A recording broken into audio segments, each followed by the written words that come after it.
Welcome students, lesson প্ল্যানারের আর একটা দিনে তোমাদের স্বাগত। এবং আমরা আজকে তোমাদের যে দশম শ্রেণী বা মাধ্যমিকের যে তৃতীয় অধ্যায় তার শেষ অংশে চলে এসেছি। তোমরা বলতে পারো। তো এবার যে কথাটা হচ্ছে যে আমরা আজকে জানবো যে প্রথমে ওয়াহাবি আন্দোলন। ওয়াহাবি আন্দোলন নাম দেখেই তোমরা বুঝতে পারছো যে মুসলিমদের কোনো একটা বিষয় হবে। তো হ্যাঁ, এটা ঠিকই, নামের মতোই এই আন্দোলনের শুরু হয়। ওয়াহাবি কথাটাও আসে তোমার ইসলামদের ব্যাপার থেকে, এবং ইসলামরাই এই প্রথম এটার প্রবর্তন শুরু করে।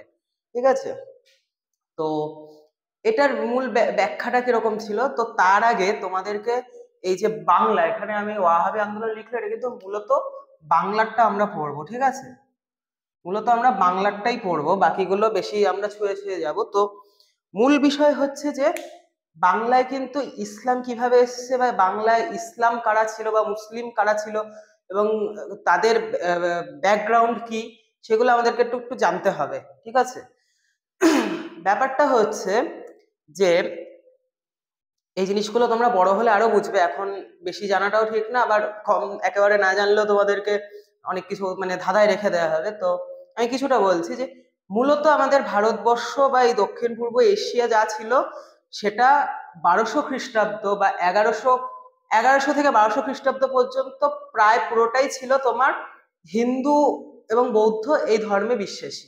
ঠিক আছে, তো এরপরে 1200 খ্রিস্টাব্দ থেকে এই দক্ষিণ পূর্ব এশিয়ায় দক্ষিণ যে বলতে গেলে সাফ অঞ্চল, সেই অঞ্চলে তোমার হলো পশ্চিম এই মধ্য এশিয়া থেকে বা উত্তর পশ্চিম এশিয়া থেকে তোমার ইসলামীয় শাসকরা আসতে শুরু করে, এবং তারা আসার পর এখানকার যে লোকাল রাজারা ছিল তারা অবশ্যই নিজেদের মধ্যে এত ঝামেলা করতো, এত ছোট ছোট টেরিটরি ছিল তাদের, যে তারা সেই যুদ্ধে হেরে যেত ইসলাম শাসকদের কাছে, এবং সেই অঞ্চল তাদের দখলে চলে যেত। তো সেই সময় ব্যাপারটা কি হচ্ছিল যে প্রথমত সেই শাসকরা জোর করে অনেককেই অনেকভাবে তোমার তাদের মানে ধর্ম পরিবর্তনে বাধ্য করেছে। তাছাড়াও সেই সময় যে আমরা যে দুটো ধর্মের কথা মেনলি জানি, হিন্দু এবং বৌদ্ধ, এই দুটোতে নিচু শ্রেণীর মানুষ যারা একেবারে নিচু শ্রেণীর বা কৃষক বা হচ্ছে মজুর শ্রমিক, এরা বেশিরভাগই এই নিজেদের উপর যে ধর্মীয় চাপ, ধর্মীয় কাজকর্মের ওপর তাদের যে বাধা নিষেধ, সেইগুলোর কথা ভেবে তারা ইসলাম ধর্ম গ্রহণ করে। তো এই জিনিসটা ক্রমান্বয়ে আসতে থাকে, যার ফলে আমরা যখন চলে আসি ঊনবিংশ শতাব্দীতে, আমি কিন্তু বিষয়টা পুরো খুব ডিটেলসে বললাম না, মোটামুটি একটা ধারণা দিলাম। তো এইবার যখন এখন ঊনবিংশ শতাব্দীতে চলে আসে, তখন মানে মূল ইসলামের যে পৃষ্ঠপোষকতা, অর্থাৎ তোমার উত্তর পূর্ব বা মধ্য এশিয়ায়, তো সেই জায়গায় দেখা যায় যে এই ইসলামের শুদ্ধিকরণ শুরু হয়। ঠিক আছে, এই ইসলামের শুদ্ধিকরণটা মানে ওখানে শুরু হয় অষ্টাদশ শতাব্দীর মাঝামাঝি সময় থেকে।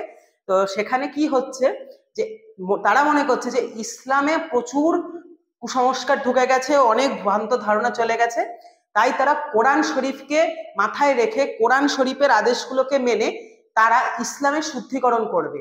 এবং এর ভারতবর্ষে প্রথম নিয়ে আসেন হচ্ছে সৈয়দ আহমেদ বেলভি। ইনি দিল্লির মানুষ ছিলেন, এই নামটা মুখস্থ রাখবে। সৈয়দ আহমেদ অব্দি মূলত সবই ঠিক থাকে, বেলভিটা কোথাও ব্রেলভি, কোথাও বেলঘড়ি, অনেক কিছু থাকে, বেলভিটাই আমি জানি, তো আমি বেলভি লিখেছি।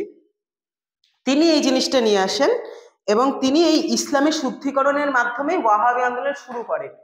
কিন্তু এই জিনিসটা যখন বাংলায় আসছে, তখন ব্যাপারটা হয়ে যাচ্ছে উল্টো। বাংলায় প্রথম দিকে ইসলামী শুদ্ধিকরণ থাকলেও তখন কিন্তু একটা সময় পর দেখা যাচ্ছে যে এইটা শুধু ইসলামের শুদ্ধিকরণ থাকছে না, এই আন্দোলন শেষ হচ্ছে গিয়ে সেই এতদিন ধরে এই চ্যাপ্টারে যা পড়েছি, জমিদার, জোতদার এবং ব্রিটিশ কোম্পানি বা ব্রিটিশ সরকারের বিরুদ্ধে। ঠিক আছে, তো বাংলায় কিভাবে এটা আসছে, তো তার আগে কিছু জিনিস আমরা একটু জেনে নিই। যে দালুল হরব, এটা কি লিখে রেখেছি জানো তো? এটা হচ্ছে সৈয়দ আহমেদ বেলভির একটা বক্তব্য, যে তিনি বলছেন যে ভারতে যে ব্রিটিশ শাসন শুরু হয়েছে এটা হচ্ছে দারুল হরব, মানে হচ্ছে শত্রুর দেশ। এই শত্রুর দেশ তৈরি হচ্ছে, কারণ তোমরা জানো যে তার আগে মানে ব্রিটিশদের আগে ভারতের শাসক ছিল ইসলামরাই, মুঘলরা ছিল, তার আগে সুলতানরা ছিল, তারা আফগানরা ছিল, তারা কিন্তু মূলত ইসলাম ধর্মাবলম্বী ছিল। প্রায় তোমার 1000 বছরের কাছাকাছি, বলতে গেলে 1000 বছর একটু কম, ওই 700-800 বছর মতো বলতে গেলে এই ইসলামদেরই শাসন ভারতবর্ষে প্রায় সমস্ত অঞ্চল জুড়েই চলেছিল। তো তারপর যখন ব্রিটিশ শাসন হচ্ছে তখন একে বলা হচ্ছে দারুল হার্ব, এর থেকে আমাদেরকে পৌঁছতে হবে কোথায়? দার উল ইসলাম, অর্থাৎ ইসলামের পবিত্র ভূমি। এটার মানে হচ্ছে শত্রুর দেশ, আর দারুল ইসলাম মানে হচ্ছে ইসলামের পবিত্র ভূমি। এই দুটো কিন্তু মুখস্থ করতে হবে, পরীক্ষায় দেবে মানে অর্থ।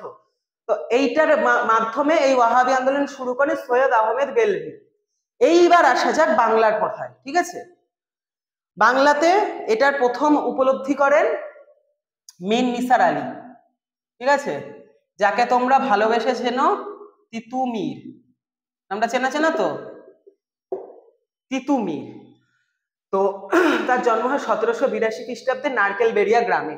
ওকে, তো তিনি কি বলছেন, তিনি দেখছেন যে তিনি কিন্তু একজন মানে নিম্নবিত্ত কৃষক সম্প্রদায়ের মানুষ ছিলেন, ঠিক আছে। অন্যান্য মানে মানে এই অঞ্চলগুলো তখন কিন্তু মুসলিম অধ্যুষিত ছিল, বাংলায় কিন্তু সেই সময় প্রচুর মুসলিম ছিল।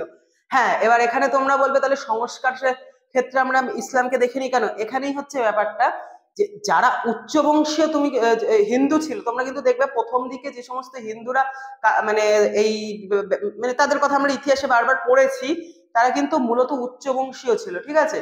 তারা হয় ব্রাহ্মণ নয় কায়স্থ, এই দুটো বর্ণের মধ্যেই মোটামুটি তারা ছিল, নিম্ন শ্রেণীর মানুষ কিন্তু ছিল না। আর মুসলিমরা বাংলায় সেই সময় যারা একদম টপে ছিল, মানে যারা ধরো জমিদার বা হচ্ছে কোনো জায়গার নবাব, তারা এসব ব্যাপারে তো নাক গলাবে না, স্বাভাবিক না, তাদের আর কিসের দাবি দেওয়া, তারা তো নিজেরটা গুছিয়ে নিচ্ছে। কারণ তারা বেশি শিক্ষা দীক্ষার দিকেও যেত না সেই সময়, কারণ এটা নিয়েও আমরা পরে পড়বো যে কিভাবে ইসলামরা শিক্ষার দিকে অগ্রসর হলো, মানে আধুনিক শিক্ষার দিকে। আমরা যেটা আগের চ্যাপ্টারে পড়েছি যে ইউরোপীয় বা পাশ্চাত্য শিক্ষায় বিকাশের মাধ্যমে এসেছিল, সেটা ইসলামরা কবে গেল কিভাবে গেল সেটা আমরা পরের চ্যাপ্টারে জানবো, এই চ্যাপ্টারে নেই। তো এখানে আমরা যেটা বলছিলাম যে এই ইসলামরা কিন্তু মানে মুসলিমরা এখানে ছিল বেশিরভাগই তোমার একদম নিম্ন শ্রেণীর, ধরো কৃষিকাজ করে বা তোমার শ্রমিকের কাজ করে, রাজমিস্ত্রির কাজ বা কারিগর যাদের বলা হয়, সেইটা প্রচুর সংখ্যক ছিল কিন্তু ইসলামরা, ইসলামীয় ব্যক্তিরা বা মুসলিমরা, ঠিক আছে। এবং বাংলায় কতটা ছিল তার প্রধান উদাহরণ, এখন তোমরা বাংলাদেশ দেখো, তখন তো পুরো দুটো একই বাংলা ছিল, এখন বাংলাদেশে কতগুলো মুসলিম আছে তোমরা সেটা হিসেব করলে বুঝতে পারছো যে সেই সময় বাংলায় মিলিয়ে মিশিয়ে কত মুসলিম থাকতে পারে। তো সেই ব্যাপারটা ছিল। তো এই তিতুমির আমাদের কাছেই হচ্ছে নারকেলবেড়িয়া গ্রাম, বারাসাতের কাছেই এখনো আছে, বারাসাতের কাছে নারকেলবেড়িয়া গ্রামে জন্মগ্রহণ করেন 1782 খ্রিস্টাব্দে। কার ওখানকার জমিদার ছিলেন? কৃষ্ণদেব রায়, ঠিক আছে। অত্যন্ত অত্যাচারী, মানে যা যা কথা আমরা আগে তাদের সম্পর্কে বলেছি, আগের নেতা মানে আগের জমিদারদের সম্পর্কে বলেছি, সবকিছুই তাকে দেয়া যায়। তিনি একটা অদ্ভুত ক্রিয়া করেন, মানে দেখো, মানে মানুষের ধর্ম বদলাক, মানুষের স্বভাব বদলাক, সময় বদলাক, মানুষ আধুনিক হোক, আগেকার দিনের সেই বড় বড় লোহার বল্লমের জায়গায় বন্দুক নিয়ে যুদ্ধ করতে যায়, মানুষের স্বভাব বদলায় না। কিরকম? মুঘলরা আমাদের কি দিয়েছিল? আমাদের তীর্থকর বা জিজিয়া কর, ঠিক আছে। আগের দিন কি জানলাম যে সন্ন্যাসী ও ফকিরদেরকে তীর্থ যাওয়ার জন্য ব্রিটিশ সরকারকেও কর দিতে হতো। আর কৃষ্ণদেব রায় একজন হিন্দু শাসক, তিনি মুসলিমদের দাড়ি রাখার জন্য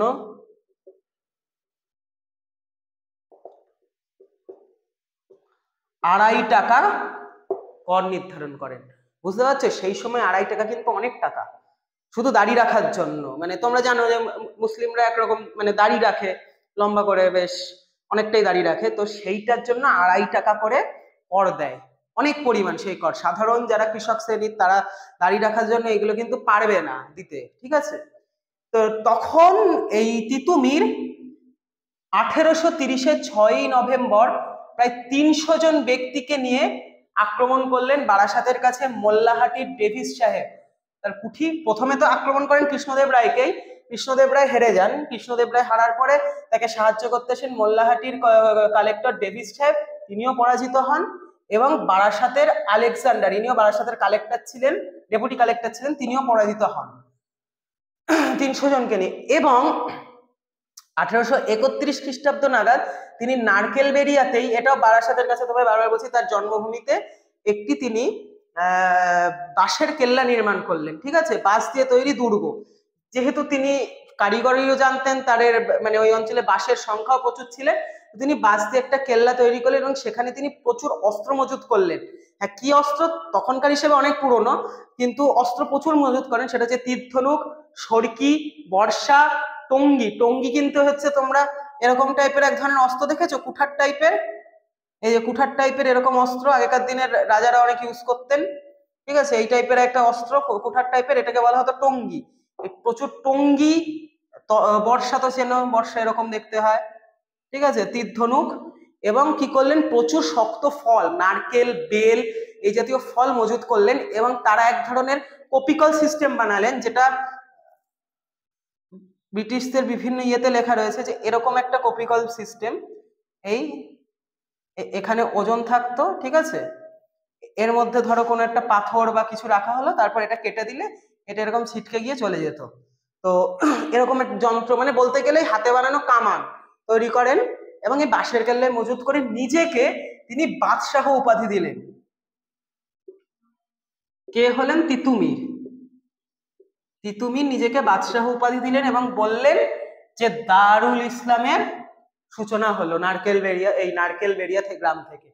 ঠিক আছে, তিনি প্রধানমন্ত্রী নিযুক্ত করলেন মইউদ্দিন বিশ্বাস এবং সেনাপতি গোলাম মাসুম। ঠিক আছে, দুজনেই বড় বীর ছিলেন এবং তিতুমিরও প্রচন্ড বড় বীর ছিলেন। এইবার 1831-এর 19শে নভেম্বর ব্রিটিশ সরকার বলবো না, ব্রিটিশ কোম্পানি বলি, ব্রিটিশ কোম্পানি একটা বিরাট সংখ্যক তোমার আর্মি নিয়ে গেল বা সেনাবাহিনী নিয়ে গেল এবং এই বাঁশের কেল্লায় ক্রমাগত গোলাবর্ষণ করে সেটাকে ধ্বংস করে দিল। ঠিক আছে, সেখানে তিতুমিরও মারা গেলেন, মঈনুদ্দিন বিশ্বাস, গোলাম মাসুম মারা গেলেন, সবাই মারা গেলেন। এইভাবে বাংলায় ওয়াহাবি আন্দোলন শেষ হলো। কিন্তু এখানে বিষয় হচ্ছে প্রাথমিক পর্যায়ে এটা কিন্তু একটা ধর্মীয় আন্দোলন হিসেবে দেখা দিলেও এই আন্দোলন পরবর্তীকালে আর ধর্মীয় থাকেনি। পরবর্তীকালে কি হয়েছিল, বাংলার যে গরিব কৃষক থেকে শুরু করে মানে শ্রমিক, রাজমিস্ত্রি বা হচ্ছে তোমার আরো যে সমস্ত নিম্ন শ্রেণীর মানে জাতির মানুষ ছিল, আদিবাসীরাও কিছুটা হলেও এদেরকে সাহায্য করেছিলেন এবং মূলত এটা হয়ে গেছিল, কি হয়ে গেছিল, ব্রিটিশ বিরোধী, ব্রিটিশ ও জমিদার বিরোধী।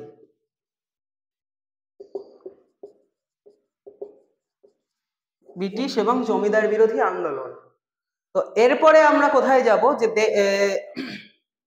এই আন্দোলন সমাপ্ত হচ্ছে, লাভের লাভ কিছুই হয়নি আগেরগুলোর মতো, কিন্তু তিতুমিরের নামটা একটা ভয়ের জায়গা ব্রিটিশদের মনে তৈরি করে দেয়, যে একটা সাধারণ গ্রামের একজন মানে সাধারণ ব্যক্তি, তিনি একটা বাঁশের কেল্লা তৈরি করে ব্রিটিশদের এত এত জায়গায়, মানে তুমি ভাবো মোল্লাহাটিতে, বারাসাতে, কৃষ্ণদেব রায়ের মতো লেঠেল যারা ছিল তাদেরকে, এখানে বলে রাখা ভালো, তিতুমির কিন্তু প্রথম জীবনে লেঠেল ছিলেন, তো তিনি এই যুদ্ধবিদ্যাটা ভালো মতো জানতেন। মানে কি বলবো, যদি কামান বা গুলি না হয় সামনাসামনি যুদ্ধ হতো, তিনি কিন্তু সেখানে অনেক পারদর্শী ছিলেন। কামানের সামনে তো কেউ পারবে না, না যদি কামান না থাকে বা ওই ধরনের অত্যাধুনিক অস্ত্র না থাকে। তো এইটা শেষ হলো এবং যেটা বলার সেটা হচ্ছে যে আর.এস. শর্মার মতো ঐতিহাসিক, তিনি এইটাকে মূলত সাম্প্রদায়িক আন্দোলন বললেও ডক্টর অমিতাভ ভট্টাচার্য, তিনিও একজন বিশিষ্ট তোমার ঐতিহাসিক, তিনি এটাকে বলেছেন যে অবশ্যই এটা সাম্প্রদায়িক ব্যাপারের মধ্যে ছিল, ইসলামিক ব্যাপারের মধ্যে ছিল, কিন্তু বাংলার পরিপ্রেক্ষিতে এইটা কিন্তু শুধুমাত্র ইসলামিক একটা শাসন বা ইসলামিক আন্দোলন হিসেবে থেমে থাকেনি, এটা ব্রিটিশ বিরোধী এবং ব্রিটিশ জমিদার বিরোধী আন্দোলনেরই রূপ নেয়। আজকের ভিডিও এইটুকুই, দেখা হবে পরের ভিডিওতে। Thank you.